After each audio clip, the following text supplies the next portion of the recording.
Edingo aza frère. Denis le souk aza pasteur à solo. Est-ce que frère a fait un pasteur? Pasteur a fait un frère. Edingo a frère aza moana. Oyo nzamba go benda un jour. Pourquoi ils ont tiré les barrières? Est-ce que hier sont qui pour la malade? Ceux qui battent malade, ils ont qu'ils sont malades. Bateau ne sera pas malade à Bazopika. Que n'est n'engalé manassa des gens dans le ministère interne. Na côté na chambre pour na chambre pour na tout le monde a coûté 5 personnes tout ni malade na bango somme au côté na chambre na bango contre n'importe qui na bikande na niati boy bateau sur babiki. Puis na sili si boy bateau na babima bazala ba chambre na zo que na côté na mouton na côté là tout le monde m'a donné l'argent au frère bango moko na c'est aller donner à votre pasteur abi non tout le monde a été pasteur abi na niati boy et puis na tongo na mouton ça bimi soin ministère interne na ke na ngalema. C'est pas loin. Je cite même l'hôpital. Le problème, il y a évêque, c'est Kabila personnel. Le problème évêque, c'est système kabilistique. Système kabilistique. Il y a battu peuple, non. Nous ne voulons pas. Même le président Félix, ce qui a or, il n'est pas non. Le temps a sonné. L'évêque était parmi ceux qui disaient Dieu ne m'a pas encore dit pour nous le mais tant Dieu a essayé, ici pour l'évêque, mais l'évêque est en bonne santé.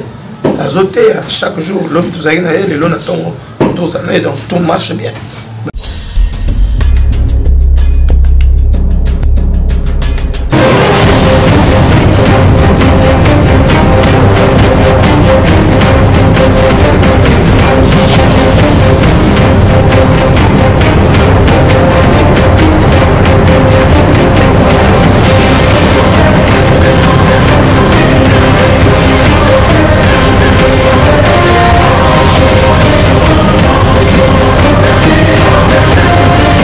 Merci Nabalandinho sur la version Nouvelle TV, la chaîne large EDL, une chaîne de l'éducation, car c'est votre émission La connaissance de la parole. Aujourd'hui, Nagoyambelabino, le pasteur Achille, le jumeau, mais le responsable est ACK sans fil. Ensemble avec cet homme de Dieu, nous allons essayer un peu de parler sur la limite d'un homme de Dieu. Parce que l'on a déjà ça, tu éviter, cacher la zanani. Est-ce qu'un homme de Dieu fait la limite? La déontologie pastorale, est-ce que c'est important? Partons en image afin de recevoir cet homme de Dieu. Bonne coquissa, let's go. Si Nabalandi Nabisonyo Sokande Nalubaki, la début à présentation émission, je reçois pour vous encore pour la première fois en 2021 le pasteur Achille, le responsable ACK sans fil. Ensemble avec cet homme de Dieu, tout le monde la limite à Moussa Danzan. Tout le monde est-ce que le ministère est la déontologie? Bonjour, pasteur Achille. Bonjour, papa Dodo. Boni. Teki meza, Zambé, Zosunga, Muke, Angolo nae. Bazo funda bino ke bino nde bobe bisamboka. Te wana ba salere bisonde bato bongisa mboka.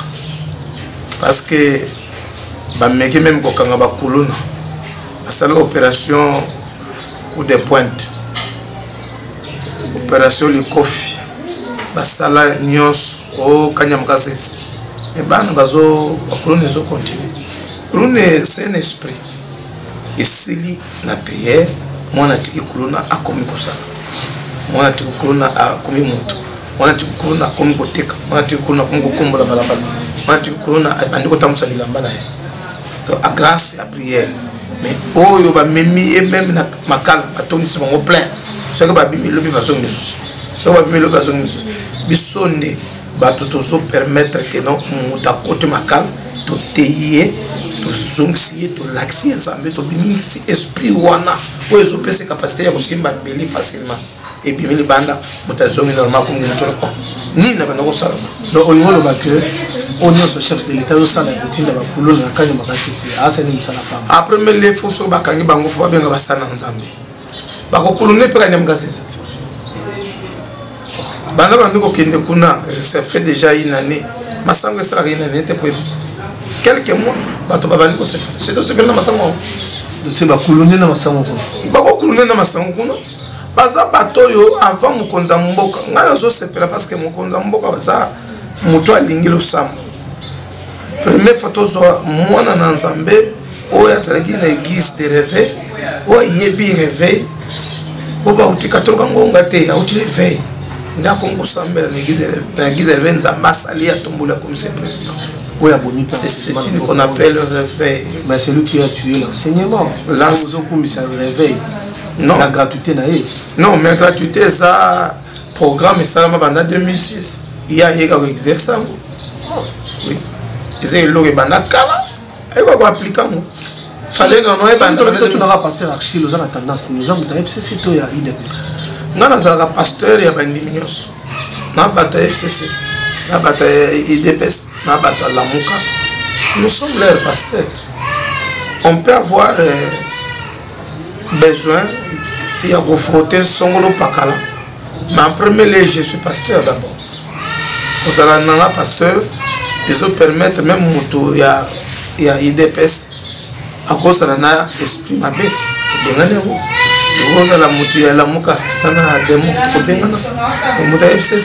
Donc moi je suis d'abord pasteur en dehors pour leur politique mais là je ne parle pas au nom de parti politique je suis congolais en soi. Merci beaucoup, c'est le pasteur Archile, le responsable ACK sans fil. Malgré vous avez un bon parleur ou défenseur, mais c'est un côté de sujet. Les Camerounais bino bozoué na ba kache. Denis Lessiné dingo chaque jour dans les réseaux sociaux fingana. Est-ce qu'un pasteur peut insulter kache à la télévision, papa Archile? Ils ont manque de maturité. Vous savez, c'est problème il y a manque d'encadrement. La plupart des pasteurs na biso. Moi je dirais que ce sont des choses qui se font même dans la Bible.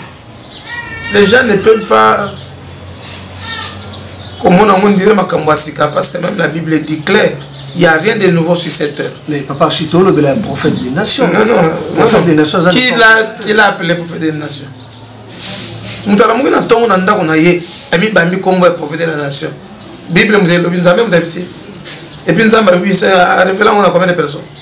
Vous savez, il ne faut pas prendre des choses. La Bible est claire. Dieu. Nzambo ya kalasila papa dodo. La Bible dit Dieu maintenant riche à bonté et lent en colère. Baton nous sommes bamba bati trop. Te battu sur Denis l'espace de l'église. Oui, assomi bamba bati trop. Mais associ sur wapi. Père spirituel est nana. Moi je suis encadré par l'homme du retour à la parole, le Père Pascal Moko.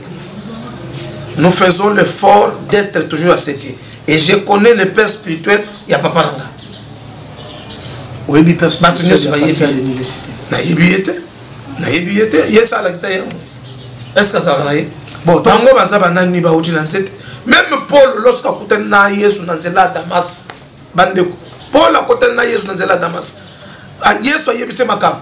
Ma yaki mbala moko ta bani makam. Ayo kukuta na bantoma Pierre babise vanana nona. Yo basambe pour bekai ko ba vanana nona. Alekana délivrance. Murakuta na Yesu Kristo. Mais ayena ne pas apôtre Ananias. Basambe pour bekai ko. Aye pour le papa de qui se ne ba kanga mnoko. Okolo bate. Nana yebiso ko yebiso to confirmer yo ko lo makam nanza. Avant da wana 14 akeli susa zongi babite yote babengana lisusu après ko ndime o bazo bimana tongo na midi pour ayebi ko lo babie. Mais quand même prophète Denis ça muta kete na mboka muta ça va martyr ça où est la patron sa martyr at kenaka na Bible tant où est ton sa martyr ça na Bible où est la patron sa martyr. Quand on s'est martyr, déjà c'est le prophète Bal Bazali 400, il est à Zaliemo. Oui, la patron toujours martyr. On dit gérant on est une cofinga na idingo na Denis na TV. Edingo à sa frère. Denis le sous à sa pasteur à solo. Est-ce que frère a cofinga na pasteur? Pasteur a cofinga frère. Edingo a frère à sa moine. Oyo nzamba go benda un jour. Pourquoi ils ont tiré les barrières? Est-ce que Yesu ngwa yaki pona batmala? Ceux qui batmala bazali na mukili Yesu ngaya ta. Yesu ye pona batoma be. Ce que vous prétendez que Dingo Zamabe, Botikaye, laissez le temps au temps. Nous avons tant à ce qui va jambo. N'a pas que jambo comme Moussalanza. Et Dingo a vraiment réclamé Blo. Mon père spirituel, il fait un boxeur, oui ou non? Zamabe Ndayede. Ce qui est Zambé, ce que Dingo a comme réclamé Bilo Konaye, cela veut dire Bayebani. Bangomi Balé Basa Bakache, quand l'on comme qui pasteur. Oui. Bayebani Bangomi Balé. Bayebani, Bazoki Bilo na bango. Azong se Bilo ba te Dingo. Alors le miracle nous sommes moi, on a miracle été. On a pas bien en gros les étonnements. C'est là. Acte chapitre. Il y a ce qu'on appelle les miracles. Moutabi misi mkusu. Et les miracles, c'est étonnement. Mais ça qu'on bangi sabat. Mais ça pas bangi ça pamba pamba. Oh Léopold Moutou Masala. Et ça étonnement. Ça étonnement. Même pesa bimi na zoto Moutou. Et ça étonnement bazo bangi ça Moutou. C'est le geta bi manali bumwe. Oh mais papa. Et ça étonnement. Ah. Lorsque Moutaza mwana nzamba solo. On remarque que Nzambe soka koti na soto ya mutu. Akosala makambo ko kamusa bato. Bible zo ba Philippe ake na Samarie. Lokola koma na Samarie bazokuta na azokuta Simon. Akuti Simon le magicien. Simon le magicien Philippe atei. Simon le magicien bandoko bimisa bato ba soso na nzoto kosala ba biloko nyonso c'était des étonnements. Mais tangu nana ye akutani na ye mbala moko alakisi bango ke oyo ezaki mabe Philippe abandi ko imposer bato mabo azobika bi tala ko bika solo ngo oyo ezaki to papa mutu tangu tazo bima malade ampese mpese za démoni si faut que déterminer biso ba démon to yebaka ba na bible démon ampese démon museleke démon ya digorodo mbisi ngolo makata lokolo démon na comme nini ceux qui mutakoyi ne milima bebi.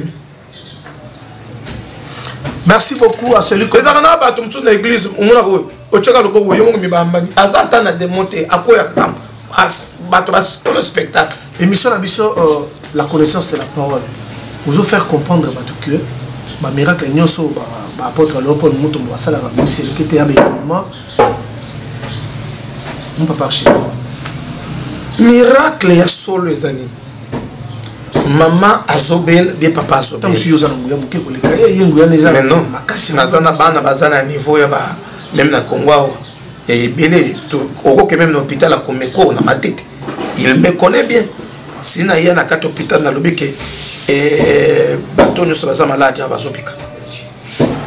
Kende na ngalema na sa d'urgence na ministère interne na côté na chambre pour na mutu mona côté 5 personnes tourni malade na bango somme au dans la chambre na bango contre n'importe qui na bikande na niati boy bato so babiki et puis na sili si boy bato na babima bazala ba chambre na soki na kotala muto na kotala tout le monde m'a donné l'argent aux frères bango moko na c'est aller donner à votre pasteur abi non to monate pasteur abi na niati boy et puis na tongo na mutu so sabimi soin ministère interne na ke ni ngalema c'est pas loin je cite même l'hôpital. Merci beaucoup Lauriane Meta, la grande dame des États-Unis, Lauriane Meta, émission de connaissance et parole. Merci à cette fin Kartachi, guest à mon ami personnel, Toufi Mbongo, la grande dame de Paris, Bijou, Foua, Ateso. Roger Bakalo, ma politique n'y a pas avec ma asana. Les honorés comme Nzambe, Bason Nzambe, Batika politique. Il était pasteur. Évangéliste Roger Baka, Télémile Mamboum, Salanzamba, la politique, Abi, ce sont des signes du temps de la fin. Non, attends, la Bible est bien. Attends, la Bible est bien. Depuis lors, la politique c'est quoi? Il faut d'abord qu'on ait une définition politique. C'est là que bien gouverné. Moïse a dirigé Mboka. Ban Israël d'Égypte, il y a un monde. Le prophète était Moïse quitte des mondes au rêve à ticket na maboko ya politicien. Mboko bébé pour na politicien. Bazo pesa ngo na maboko ya Josué. Josué zo batona azo na ngo c'est caché. Moïse pas signé alliance na ba Gabonite. Dans Josué chapitre 10. Asina alliance wana bakabonite. Ba koti petit na mboka. Saoul azokoma roi te que non ba utoko ba sala ki élection. Ba uzo wendre et pas Jésus et pas Musakoli. Prophète mutazo comme ça roi Saoul pour diriger Israël mobile. Faut que doit connaître la Bible. Ce que mutabi Bible était aux obètes masolo wa tanga Bible bien. Qu'est-ce que vous appelez la politique? C'est bien gérer les peuples. Église, tout ça, la paix politique, oui ou non? Nous gérons, tout ça, le département de... Non, je ne sais pas politique, il y a politique au FCC. Politique est zanini, politique est différent. On dirige les peuples. Politique va diriger la côté. L'église dirige les peuples. Papa Chézi, Denis Le Souboui, Roger Bakouboui, apporte l'eau. Paul Moutou, Souboui, donc il y a papa un évêque. Non, parce que l'évêque, même Kinshasa, l'homme du retour à la parole. Parce qu'il a montré la parole noire sur blanc. Tout ce qu'il a défendu, c'est clair. Il y a qui à gauche et droite. Pour montrer que l'évêque était dans la vérité. Il y a Makamounio sur Yassala. Que Dieu l'a dit. Quand mon éloquence a ce cas, on a souka bien. Zambé a été évêque. Loba boy, mais il y a eu des autorités à Mboka qui ont mandat illégal. Parce que l'évêque a connu plus que pasteur Coutinho. Mais l'évêque a salé. Non, la Bible est claire. Il faut autant appeler Bible. Bible est sur le baboy. Ta Bible est ton dimaka et tant à pouvoir. Oui ou non? Assemblée la Renaissance. Partenaire à Renaissance. Si vous montez à Zubu pour pouvoir les lots, à vélo pas mal à Renaissance. C'est ma vie, il y a pas Congolais. Ne ma vie va passer à Congo. So ça la Guindomba. Moi ya te ya Guindomba na Cherizate. Donc le rôle de Dieu ça déjà au côté des gens qui nous montrent comme ça en doctrine. Ce qui nous tape sur le que ça, et qui bon. Au Senga qui il y a PC Ango, a PC Renaissance. Kabila coûte évêque à ce temps na ba jeep na mi tout ma vie bien. Problème n'est pas c'est le problème il y a ni problème il y a évêque ça qui Kabila personnel problème évêque ça système kabilistique il y a pas tout peuple no kamaka non nous ne voulons pas même le président Félix ce qui a que or il n'est pas comme c'est Salika pour Kabila non. Le temps a sonné. L'évêque était parmi ceux qui disaient Dieu m'a pas encore dit pour nous le makamu ya mboka. Mais tant Dieu a essayé, batabalba qui ici pour l'évêque, mais l'évêque aujourd'hui est en bonne santé. Azoté chaque jour l'homme tout ça il est là tout ça donc tout marche bien. Mais la pouvoir Bolia tête, il laisse bien la Kabila Bolia. Bon, mais on dirait c'est ça c'est des bassesses. Altolia la Kabila Tolia. Tu passes. Tu as fait quoi? La Bible. C'est ce que le peuple, le pays ne marche pas. Vous ne entendrez pas David, il était pas le Bible quand tout ça va. Ça sonne. Voilà, pasteur. La Bible dit qui travaille à l'hôtel mange où? À l'hôtel. Tout là, on a dit tout le monde. Tout là. Oh. Kabila, ce qu'on appelle pas soutenir les amis, tout là, on a dit tout le monde. Bon, avant, il y a personne. Bisous, tu vas nous faire traiter. So à quand tu copies ce conflit? Mais pas quand il oh, attaque. Bisous tous on a posé après ça té après ça mboka mobimba mboka zonga Angers. Ce qui mboka zonga na mouvement. Nous sommes d'accord. Papa, moi ni ce qui mboka zaba. Moi pourquoi bisous tous défendre mboka? C'est là na bisous. Pourquoi tous défendre mboka? Ce qui les lots na zanda bandimi 500. Bazo futama moko zo futama $2000 par mois. 500 bandimi balonga kaka 200 na pasteur. Bapesa 10 000 sans offrande. Est-ce que nous avons bien dit 10 000 kaka. À quelle offrande était 10 000? Nous avons payé 10 000 à Foutama. C'est bien qu'on a besoin que Bafouta batte bien. Pour bien qu'on a la population. Population, on a ceux qui va foutre bango qui toque. Bisous va passer. Donc, on a vu ça dans la porte. Et puis, on va rien attendre. Ceux qui sont là, parce que ce qu'on va dire au papa, prière et sili, offrande de côté moi 200 000. Et si l'union, la réalité, l'hôpital l'a embarqué. Au Kamamutem, aux appareils, 10 000. Au Soutoucabo, aux attentes à 1000 francs. Merci à mon révérend Dominique Lopakabondé, sans oublier maman sociale, maman Rose Kapinga. Sans oublier aussi la conseillère maman Caroline Mbumba, ma fille. Papa Jean-Pierre Moulungu, papa Achille Lobaramingi, nous sommes arrivés à la fin. Les catholiques et le bibo Matabou Kita. Élection à c'est quand pour nous l'église catholique. Il y a des communes. Bango bala ta sultan. Yo ba soba mona biso na sultan na bango. Matamu la kana ba kulus ya munene. Yo ba soba mona biso na kulus. Et là on est dans le sultan. Ouais c'est église. Né masikate na la ta sultan. Laisse-moi te dire une chose. Ah c'est cassé une grande communauté. Longo boyana né masikate. Esa communauté il y a longo boyana né masikate. Ah bon né maza modèle ya Yesu Christ. Ah. Parce que né maza Yesu Christ. Nous sommes imitateurs de Christ. Tous ces imitateurs. Il y a ça les sentiments pour mon aïe mon papa. Et là quand tu télé mec pour église réveiller botam. Ezakini. On est pas congolais to bossa na histoire rapide. Et là quand tu bana na Nzambe église réveiller botam là. To boyi ba kulusu, to boyi ba sultan, to boyi biloko wana zamba zana ba sultan te, azana bilamba te ba les api sacerdoto. To boyango. Biso to boyango. Ndebe église réveiller. Zana biso. Zana tanga le sco pasteur mo pala ta sultan. Esprit Mbakati. Mais mutunyo sozola ta sultan mon papa. N'esprit Mbakati so boyi lisusu. Esengo ya kozonga sango. Ah, mais basango na pas de la souka. Remerciement. Mon numéro na bateau ba kozala ba CP la yo zo bien. Ba collègue ba pasteur Rosa na Paris. Bandeko Zamba pambola bino makasi likambo eza ke vérité za na ngomke. Mais ya malem malem. Boza la connecter na site. Na banza mikolo ko ya to za la permanent. Poto meka ko fungulo la bana na Nzambe. Papa to sambele pona bato bazana poto to sime bango te ba piki sur place. Ba problème de bango juste solution sur place. Alors biso to zana besoin sultan pour mutabika. To zana besoin ya ndeka bimana nzoto. Biloko na to sala mote. Di kambweza to zepsa bande konyoso ke base la connecter na site na biso version nouvelle TV. Version nouvelle TV.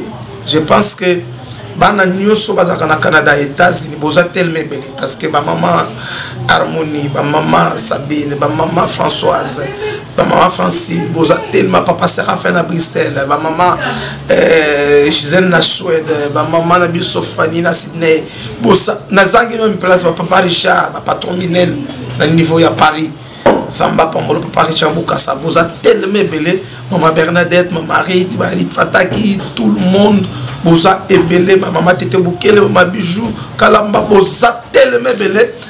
Et papa Pati Wangina boza ebele na kokoti sate na ba mindele balanda biso kolona biso pambola bino mutaza na besoin prière numéro na biso za facile ou tout ça la WhatsApp 089 donc plus 243 ou 00243 plus 243 89 111 59 07 toi na posa to za no permanente mais maloba la biso za na pouvoir atoza musika to sambele pona yo Zamba pamboli yo Zamba bixio problème nous pose solution.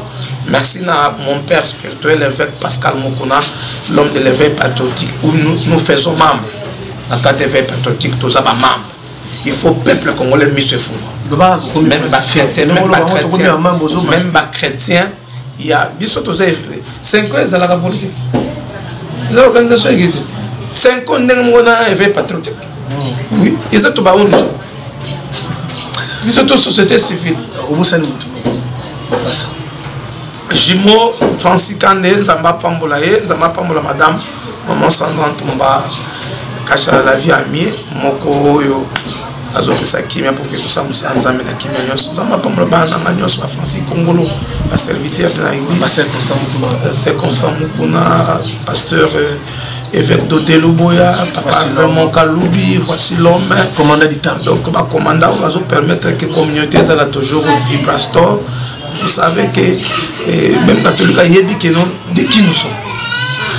Merci beaucoup, catholique Ayebi, de qui nous sommes. Je vous informe que pasteur Achille a son espace, la version nouvelle TV, afin que ma prédication aille. Vous en avez 3 ou 4 fois par semaine. C'est un bon parleur à sa matière. il sait comment il va s'organiser pour prédicationner les caca. Je dis merci à celui qui était derrière la caméra, Bob Kokisa Mobala Mandef. Sans oublier mon ami personnel, Trésor pour tous les diables, Tour et Amada. On s'appelle ça dans le match à Mazembo, Kotime au Tchekabi, pour l'Axabatu, mais quant à moi, je vous dis au revoir et à la prochaine numéro. Ciao.